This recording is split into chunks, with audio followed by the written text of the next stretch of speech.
fear is cancer's preservative, cancer's embalming oil. And you, O accuser, are fear's oil salesman. You're a snake, a serpent, a dragon with snuffed out coal on his breath, molting talons broken from the struggle to free yourself of your own skin. I made the mistake once of asking one of my son's surgeons if anything else in nature behaved like cancer. He replied, reluctantly, that though some people may disagree with him, humans can't seem to figure out how to stop reproducing. My son had just turned 1, my third son, Joel, the day that the doctors found the monster in his brain, an atypical teratoid rhabdoid tumor. He had been vomiting for weeks, occasionally at first, causing us to attribute it to a mere stomach bug, but then constantly, with everything he ate and drank. This made for a very sad sock monkey on his first birthday party. Suddenly, our family was teleported into a fishbowl world of cancer, with surgeries and shunts, meningitis, chemotherapy, radiation therapy, central line care, and IV nutrition. Always hoping for the good news and always praying desperately for deliverance from the bad. And it was amazing how quickly cancer became our new normal, and Joel's patient care team, our closest friends. Well, at least they were our closest friends, even if they didn't know it. A small, heroic circle gathered for one cause: to keep our son alive and to love him desperately with every sweet and fleeting moment. Joel's nurses loved him, and they would often whisk him away to say hello to the rest of the clinic floor and shower him with juice boxes and crackers while the doctors revealed their latest findings to us.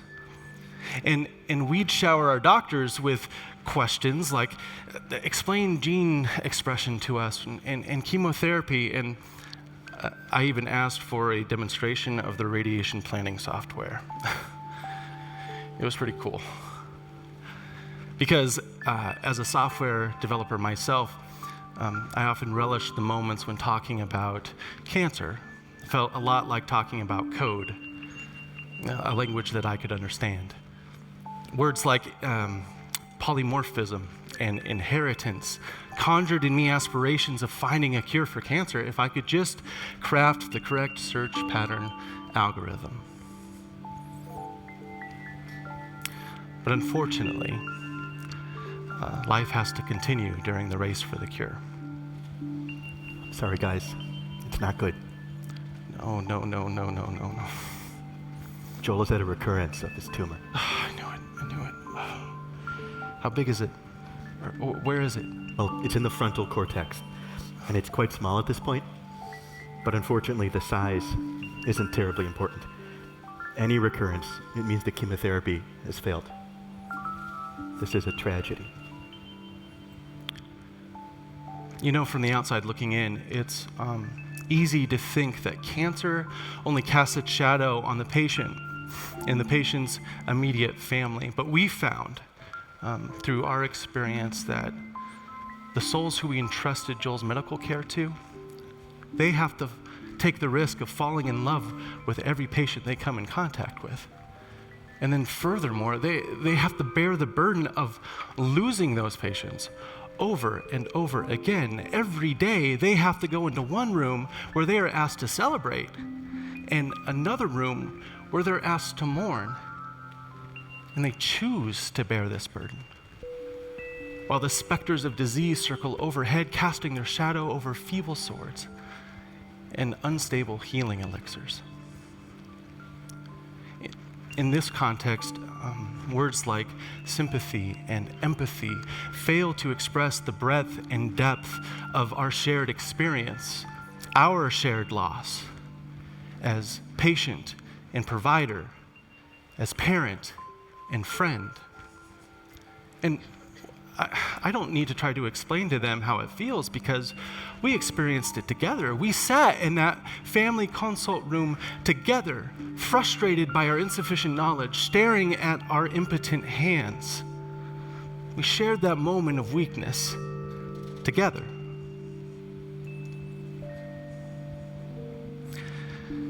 Now, what if I told you that those feelings of weakness and insufficiency and desperation, they inspired me to want to craft a video game to express that feeling?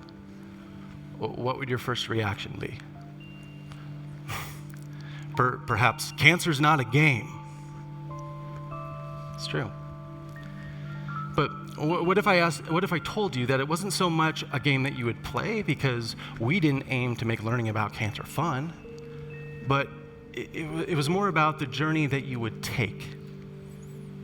And this is not a safe journey because loving Joel was not safe.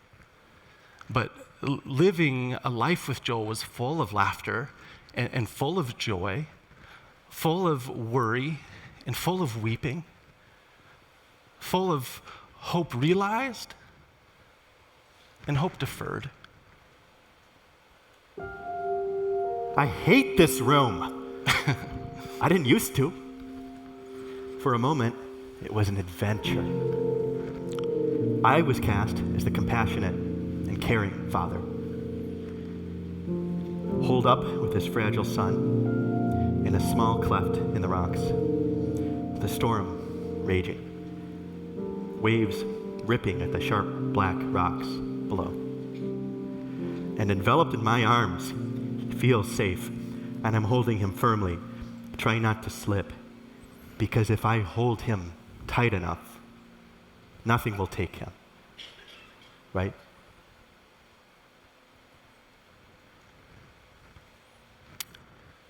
Perhaps I wanted to encode the echo of Joel because I wanted to place him inside a world that I created, and I wanted to ask you to love him and let that love change you.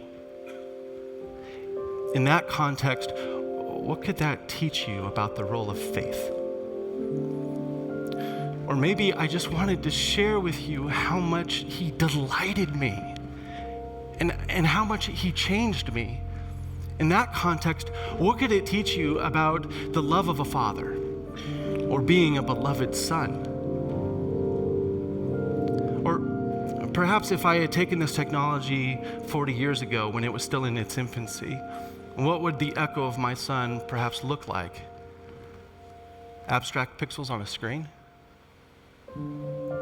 Or what if I were to do it again, but instead of focusing on impressionism, I focused on realism, and maybe it would look like photos stretched over uncanny polygons? But what if we took it 40 years from here, 80 years from here? Would you be able to determine the avatar or distinguish the difference between that and the real boy? And what if we took it even further? What if we took it 100 years or 200 years? What if we're the echo? What if this is the simulation? What if we're the memory of a world still green, wrapped in the tapestry of humanity, threaded through with the colors that make our life beautiful? But what if there are bugs in our code? What if there are ideological cancers that we can't eradicate? What if there are diseases that we can't decode? What if there are ideological infections that spread almost instantaneously through the fiber optic veins that are stretched taut between us? My spirit is ensnared as a small sparrow huddled in a dying tree. Thorns impale me, I am held fast. I am thirsty. I drink of its sap, a marrow that infects, and I am made ill. How long until feeble wings are able to take flight and leave behind this dying tumor's nest. Now, I'm not here to paint an apocalyptic vision for our future. This thought experiment is merely meant to challenge the way that you see a medium that many find puerile. Because what if video games are the first tender shoots of what creating worlds in the image of man looks like? When we understand that video games are a created reality that we live in and experience together, perhaps we can stop seeing them as a mere toy or cultural artifact that we can commodify or gamify. Because what if video games are the inception of a medium that will allow us to encode the voices of the people who have changed the world? Or in my case, a small voice that changed my whole world. Now, why does this matter to health and medicine? Well, it matters because for all of us, and especially those of us who are doctors and scientists and researchers and policymakers, who so often hold the lives of so many people in their hands, it's vitally important to know that some knowledge, to be fully understood, needs to be experienced. And because of that, for all of them and for all of us, it's incredibly valuable when those experiences are made available in the virtual world. Because video games are like a dream that we can invite others into. And that's why I wanted to encode the memory of my son. Because I could ask you to walk a few miles in my shoes when I felt desperate and afraid. I could ask you to make him laugh. And I could ask you to comfort him. And I could ask you to hear our most desperate fears and our most desperate prayers. And you could experience our greatest joy. And play was in the midst of that experience. And art was the vehicle. And the recording of his voice was the substance of our poetry. Now, remember that surgeon that I told you about before, the one that compared humanity's spread to cancer? Well, I don't know, maybe he was thinking in purely biological terms, or he was forgetting who he had just operated on and whose father I was, or perhaps because I had asked, he had just let his guard down. But I think he missed a distinction in his confession, because I don't see humanity as a mass of cancerous cells that can't seem to stop replicating. My faith asks me to view humanity as a collection of cells, yes, but we're all meant to grow a singular collective body, and some are heads, and some are hands, and some are hearts, and some are stomachs, but we're all part of the same body. And there are cancerous ideologies among us, and if those things replicate and they do not die, then they'll kill us.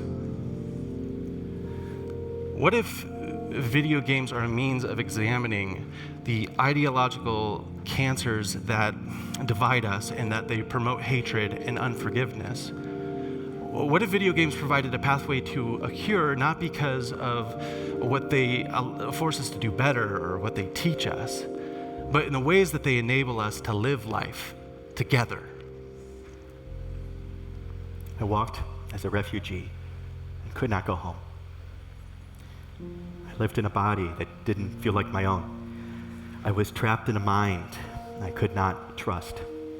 I lived in poverty I could not escape. I received grace as a criminal who did not deserve help.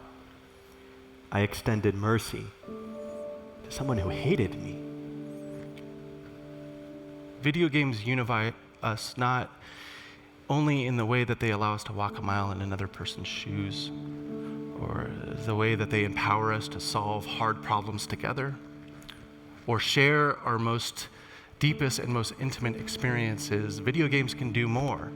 They can create virtual realities that when we live in them and when we share life together in them, that they not only have the power to change our minds, but they may be imbued with the power to radically change our hearts. Thank you.